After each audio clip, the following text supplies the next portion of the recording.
Abrir una cuenta en Estados Unidos es legal, es normal y no te expone a ningún riesgo de nada, no se persigan. Masa generó un pánico en los programadores que empezaron a buscar LLCs a toda costa.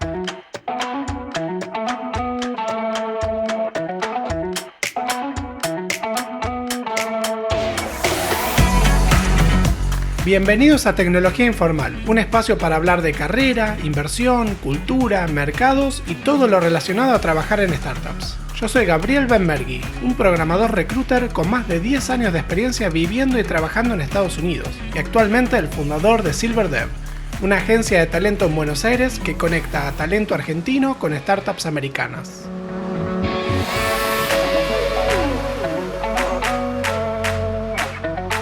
Todos los trabajadores remotos en algún momento se sientan a ver qué hacer con las LLC y se abruman. Todos dicen y hacen cosas distintas y es muy difícil saber qué es lo que hay que hacer y cómo ejecutarlo. En el episodio de hoy vamos a hablar de para qué sirven, cómo funcionan y cómo arrancar. Primero que nada, tenemos que hacer un gran disclaimer sobre este tema legal y fiscal. El tema es profundo y cambiante.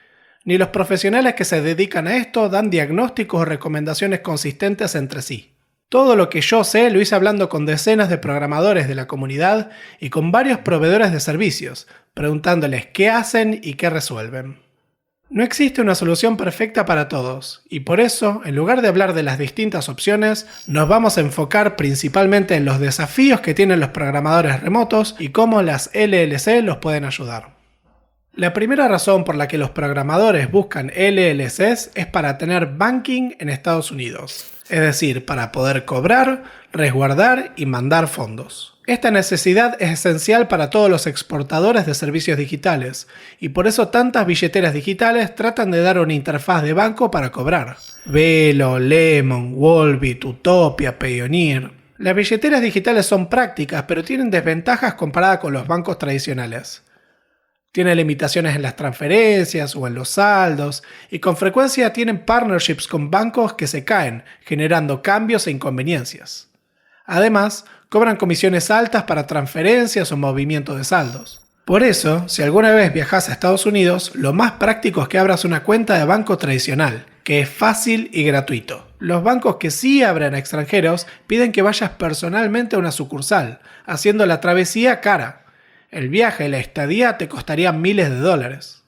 El banco por excelencia que hace décadas le abre cuentas a extranjeros es el Citibank, que te pide pasaporte, menos de $1.000 de depósito y algún documento que muestre tu domicilio en Argentina. Les quiero decir que como producto digital lo odio con toda mi alma.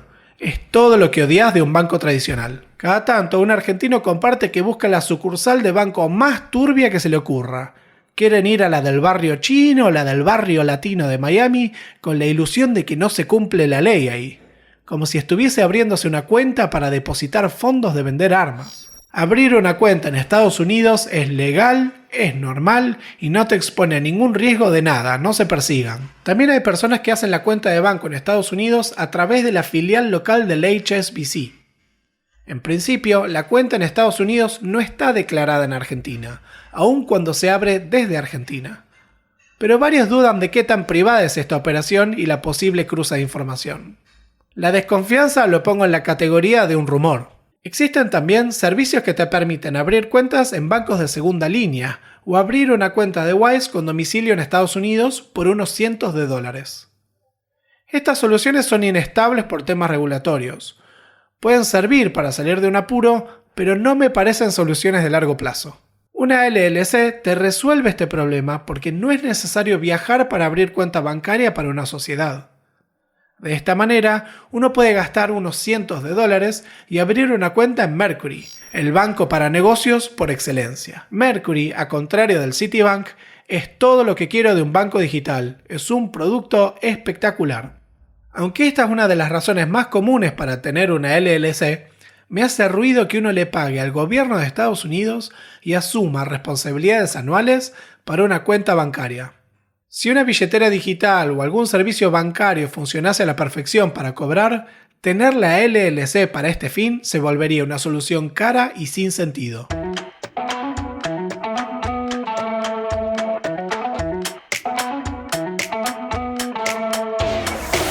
El segundo caso de uso es la privacidad fiscal.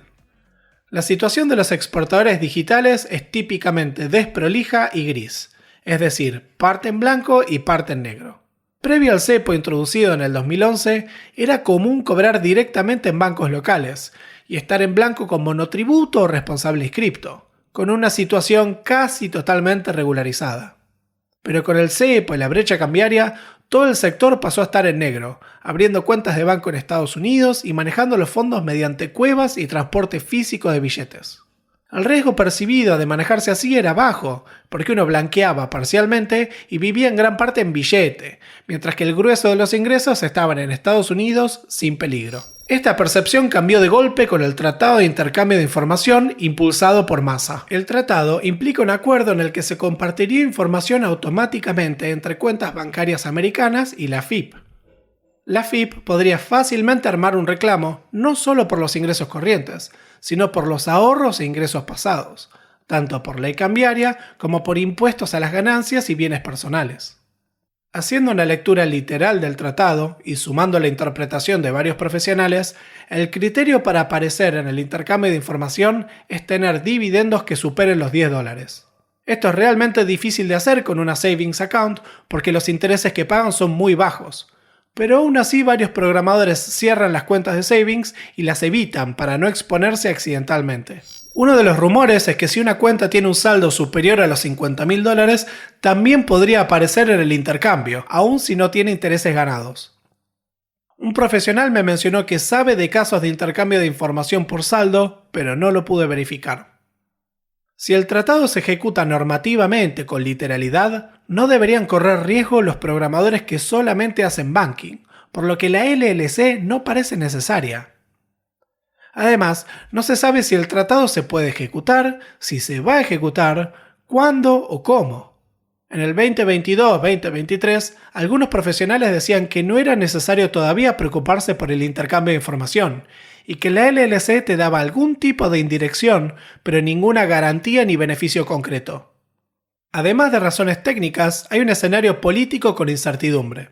Javier Milei es un presidente libertario antiimpuestos, entonces hay expectativas de blanqueos, de posibles regímenes impositivos favorables y una intención política de no perseguir o castigar la evasión fiscal. Un rumor de la comunidad de Silverdev es que efectivamente ya hay intercambio de información, que la FIP está recibiendo datos de Estados Unidos, pero que las agencias locales no están haciendo nada al respecto. Es un escenario muy distinto a lo que se vivía con Massa, que expresaba como plataforma política la intencionalidad de perseguir con ley penal a los evasores fiscales. Massa generó un pánico en los programadores que empezaron a buscar LLCs a toda costa, pero creo que los programadores que usaron LLCs por este motivo no han recibido un beneficio concreto en términos de privacidad fiscal. Si uno cambia de opinión y quiere cerrarlas, también va a incurrir costos de administración para hacerlo. A grandes rasgos, personas que recién entran en el mercado o que tienen saldos por debajo de $50.000 probablemente no les convenga meterse a hacer una LLC, ya que su riesgo es acotado y no es tan importante pensar en invertir, que es lo que te expone a intercambios de información.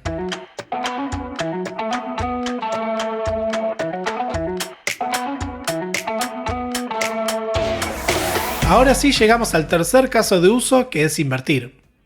Acá es donde el tema se pone peludo. Eventualmente uno amasa ahorros y ve cómo la inflación americana te los come mientras la bolsa sube a niveles estratosféricos.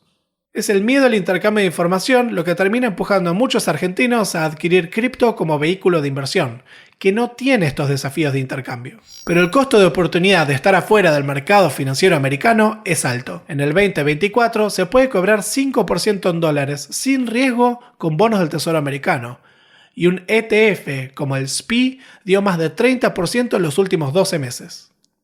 Con las ganancias por inversión no existe la opción donde uno no paga impuestos. O los pagás en Estados Unidos o los pagás en Argentina. Pagar impuestos por ganancias de inversión no es oneroso, porque la alternativa es no invertir y ganar cero. El problema de los exportadores es que si blanquean inversiones, blanquean su capital e invitarían a preguntar el origen de los fondos. Si tienen que justificar el capital como ingresos, tendrían que pagar ganancias, someterse a ley cambiaria y posiblemente pagar punitorios. Por esta razón, los programadores con ahorros están muy atentos a blanqueos del Estado argentino y se sumarían a cualquiera que sea razonable. Una vez en blanco, la decisión de pagar impuestos en Argentina o en Estados Unidos es un problema más fino pero manejable. En Argentina se paga solamente 15% por las ganancias de inversión, por lo que creo que la mayoría blanquearía todo. Existe también el componente de confiar en el largo plazo del Estado argentino. En el episodio 8 menciono cómo el Estado argentino hizo un blanqueo fiscal y el gobierno siguiente castigó a todas las personas que entraron al blanqueo, destruyendo la poca confianza que hay. Blanquear hoy es ponerse en la mira en el futuro. Por eso, muchos inversores deciden simplemente usar Estados Unidos para protegerse del riesgo político argentino, más que por una ventaja impositiva concreta. Si uno quisiese protegerse del fisco argentino, tendría que ser una sociedad que pague impuestos en Estados Unidos, y por consiguiente no aparecería en el intercambio de información. Con una LLC de múltiples dueños, uno pagaría hasta 21% de ganancias en Estados Unidos todos los años, pero no revelaría tu identidad frente a la IRS, la FIP americana, y por consiguiente no aparecerías en el intercambio de información. Un último tema de menor urgencia pero con valor es la planificación patrimonial. En principio, si uno tiene una LLC simple o una cuenta de banco personal y uno fallece, tendrías que pagar impuestos a la herencia de 40%. Para líderes de familia que administran la fortuna familiar, es una preocupación legítima tener los papeles en orden para dejarle la herencia a los hijos. Este es uno de los temas donde entran las necesidades individuales que necesitan ser dialogadas con un profesional y donde no hay una solución que funcione para todos. SilverDev maneja una comunidad de Slack exclusiva para programadores con más de 5 años de experiencia laboral, donde hablamos de noticias, finanzas, el podcast, oportunidades laborales y, por qué no, chismerío. Además, hacemos meetups en persona y conseguimos promociones de servicios para programadores. Unite al Slack de la comunidad aplicando en silver.dev/Slack. Bueno, hasta ahora hablamos de por qué usar la LLC, hablamos de los casos de uso y sus beneficios, pero no hablamos ni de lo que son. Una LLC es una figura societaria legal en Estados Unidos que se tramita en un estado en particular. Cuando uno constituye una empresa, consigue ciertos derechos y asume ciertas obligaciones. Abrir una LLC es típicamente un proceso barato. Existen soluciones puramente digitales como Stripe Atlas, donde uno puede abrirla llenando formularios online, o servicios low cost, donde uno llena formularios y por un puñado de dólares consigue la sociedad. Esta no es la parte cara o engorrosa de armarse una sociedad. El desafío es saber cuál necesitas y mantenerte al tanto de las obligaciones con el Estado constituyente. La estructura más sencilla es una LLC unipersonal. Esto te permite acceder al banking y tener una interfaz con clientes más seria que una cuenta personal, especialmente para independientes y small business. Las LLC unipersonales son los que se dicen transparentes, y si con tu LLC tenés un dividendo por inversión, se generaría un formulario llamado 1042 que llega a la IRS y entraría en el intercambio de información. Como la implementación del tratado es incierta, se especula con que puede haber una diferencia entre una cuenta personal y una LLC, pero no se sabe y hay que asumir que no te protegen. Para evitar salir en esa lista, uno puede hacer una LLC multimember, haciendo que en el reporte de dividendos a la IRS salga el nombre de la empresa y no el nombre de los beneficiarios finales, haciendo mucho más difícil cruzar los datos con la FIP. Lo que sí, con una multimember uno empieza a pagar impuestos en Estados Unidos. Hay un paso más de sofisticación que es utilizar una cuenta offshore en BVI, British Virgin Islands. La idea central es que uno puede tener una LLC single member, pero el dueño es una sociedad de afuera, aparentemente logrando quedarse con el pan y con la torta, no pagar impuestos y tener privacidad fiscal. La BVI trae algunas complejidades de papeles y mayor costo de mantenimiento, ya que son 2 sociedades en lugar de una. Algunos proveedores hablan en contra de usar una BVI, aduciendo que puede traer problemas de compliance para los bancos, por lo que los hacen mucho más engorrosos. No lo pude corroborar. Tanto Interactive Brokers como Mercury mencionan en su documentación que soportan BVI. El proveedor de BVI por excelencia en el mercado habla de que su target es High Net Worth Individuals, que podría ser gente con decenas o cientos de millones de dólares de patrimonio. Además de la estructura, está el estado de constitución.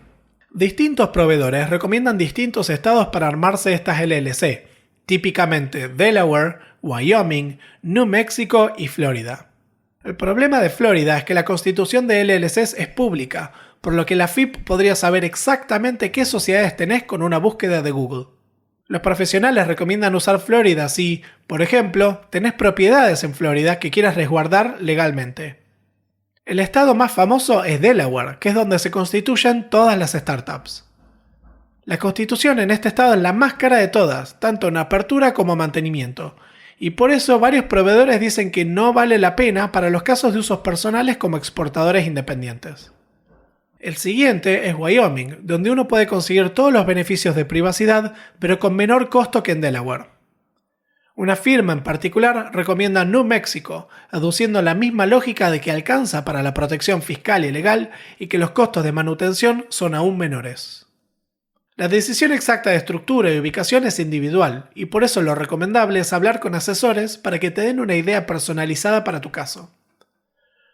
Con la sociedad armada uno tiene la responsabilidad de presentar anualmente una declaración impositiva, y no hacerlo puede someterte a multas de miles de dólares o a procesos administrativos que requieren especialistas caros para que se resuelvan. Por eso los proveedores de LLC tienen un modelo de costo por apertura de sociedad y un costo anual donde te dan soporte y apoyo para las declaraciones fiscales y obligaciones legales varias.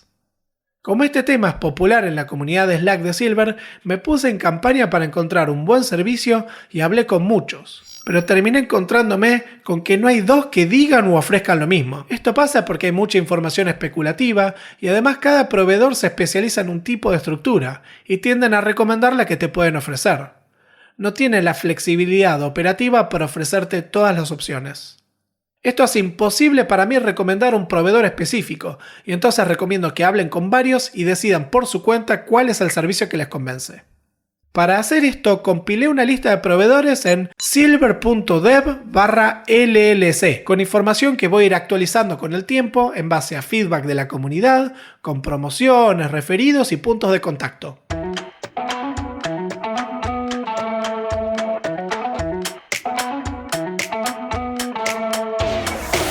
Como resumen, las LLCs te facilitan tener una cuenta de banco.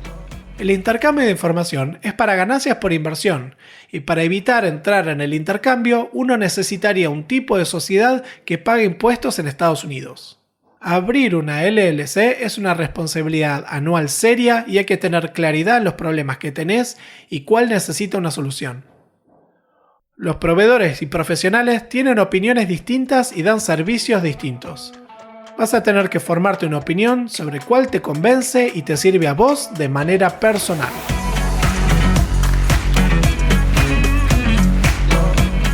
Si les gustó el podcast, denle follow para saber de los nuevos episodios y síganme en Twitter con Conan Bat, con doble T.